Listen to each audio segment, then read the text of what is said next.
বর্তমান পৃথিবী নিয়ে যদি আমি একটু প্রথমে ব্রিফ করি, যে পৃথিবীর মধ্যে হচ্ছে ডেটাই সব। আগে ছিল এক সময় যে অস্ত্র দিয়ে সবকিছু যুদ্ধ করা হইতেছে, বা অস্ত্র যার কাছে যত বেশি তিনি হচ্ছে তত বেশি শক্তিশালী। বা তার আগে হয়তো বা এরকম ছিল যে যার বেশি জনসংখ্যা সে বেশি শক্তিশালী। বাট বর্তমান সময়টাকে বলা হয়ে থাকে ডেটার সময়। যার কাছে যত বেশি ইনফরমেশন আছে সে তত বেশি শক্তিশালী। সেটা আপনি ইউএস এর দিকে তাকান বা হচ্ছে অন্য কোনো চীনের দিকে তাকান, তাদের কাছে দেখবেন যে বিলিয়নস অফ বিলিয়নস ডেটা আছে।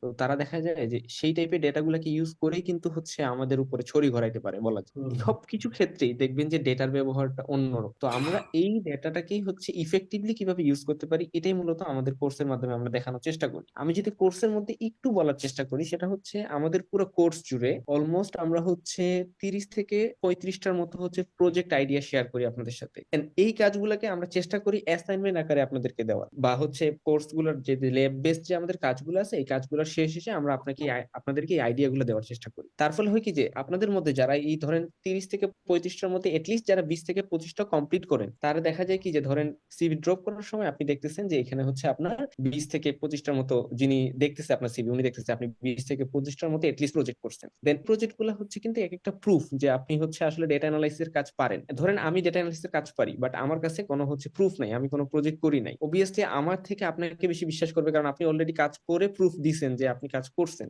আপনার যে কোম্পানিতে আপনি জয়েন করবেন বা সেই জায়গায় যে আপনি ভালো কিছু নিয়ে আসতে পারবেন, এই জিনিসটা যেন আপনি করতে পারেন ভালো মতো। And এই জন্যই আপনাদেরকে আমরা এই ট্রেনিংটা ওইভাবেই দেওয়ার চেষ্টা করি আসলে।